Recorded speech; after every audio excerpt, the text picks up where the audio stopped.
Dragon's Return, Chapter 24, Reunited. Arthur sighed to himself as he made his way back to his room. The council meeting had been long and painfully dull. Both Merlin and Agravain had been absent. Merlin, due to the illness she'd caught after her ordeal, or that was what they were telling the council. Agravain, on the other hand, had taken his horse out for his usual run yesterday afternoon and had yet to return. Arthur was planning to send a patrol after him in a few hours if he hadn't turned up by then. He could smell fresh honey cakes as he opened the door. "Peter, can you make sure to get the notes from Willis about this meeting, if he didn't fall asleep taking them again?" He called out as he opened the door, expecting his manservant waiting for him with lunch. Well, if Leon was going over the grain reports again, who could blame him? A voice that distinctly did not belong to Peter said with a light laugh. Arthur's head whipped up, his breath shaking. "Merlin," he said, hesitating as he made a step forward. She was standing next to the table in his room, dressed in one of her more simple dresses, but the sight of her in Camelot red had always made his heart beat faster. "That's really you, isn't it? No more murder snake?" he asked. Merlin snorted. "No more murder snake. I'd have brought it as proof, but I didn't want to put you off lunch, and had a few apologies to make, according to Gaius and Gwen," Merlin said, going a bit red. "If Mary asks, you have me stressed planning the wedding," and that was as far as Merlin got before Arthur was across the room kissing her senseless. When he pulled back for breath, she was gasping for air herself. "Never ask me to leave you behind again. Never force me to leave you behind like that again. Never, do you hear me? Never," he said, not even stopping to let her speak before diving in for another kiss. "Never again. Promise me," he said, finally pulling back and resting his forehead against hers. "Arthur, I can't promise you that." "No, I need you to promise I cannot lose you again. I will not."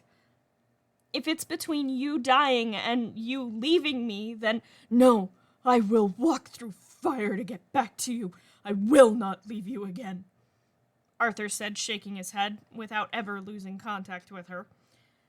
"If I had it my way, I would drag Joffrey up here and have him marry us this very moment. I have half a mind to chain myself to you physically for the rest of our lives after this," Arthur began. This time Merlin silenced him.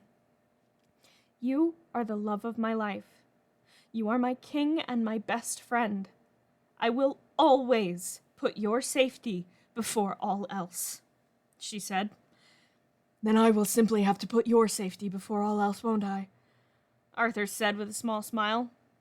"I missed you." "And I you." "I thought I was never going to see you again," Merlin admitted, her voice shaking. "I was terrified you were gone.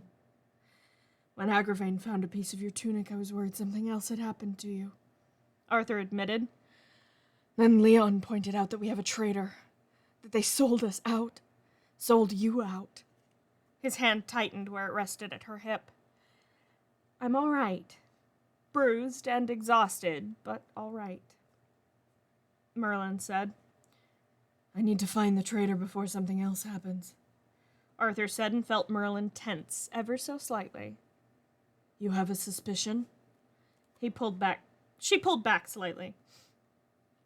"I might. Not enough evidence yet, though," she said. Arthur frowned. "Tell me," he asked. She shook her head. "Merlin, please." "As soon as I'm sure I will." "No, you don't have to do this alone," Arthur tried to insist. "No one on the council will believe me," she stated bluntly. Arthur froze. I have a suspicion, and I will continue to investigate it. But until I have solid evidence that I can present to the council, I cannot come forward with this. The longer the traitor believes they are trusted, the more likely they are to make a mistake." "You've thought this through?" "I had some time to myself," she said, shrugging. "I need to know who I can trust," Arthur said. "No one," Merlin stated. Arthur blinked. "What?" he asked, looking up at Merlin. He saw it again now, the wall he'd first understood on the Isle of the Blessed just after the revelation of her parentage and her magic. He'd seen it before quite a lot, actually, and never known what to make of it. Live with a secret that will get you killed long enough, you learn not to trust, Merlin said, shrugging slightly. Arthur shook his head, carefully reaching up and brushing her hair out of her face. That's no way to live, Merlin, he pointed out. No, but it's a good way to survive, she pointed out. Is it? He asked. She closed her eyes as if to block out the truth. You know you can trust me, Merlin. Please. I don't like seeing you hurt, Merlin pointed out. That's the thing about betrayal. It's always going to hurt. It wouldn't be betrayal if it wasn't coming from someone we trust, Arthur said. I need you to tell me. Merlin opened her mouth. A knock sounded on the door. Sire, you asked to be informed when your uncle returned? Oh, Merlin! Good to see you're feeling better, Sir Galahad said as he rounded the half-open door. Thank you, Sir Galahad. I am feeling much better. I do need to find Rose, though I think I may have scared her, Merlin said with a slight grin.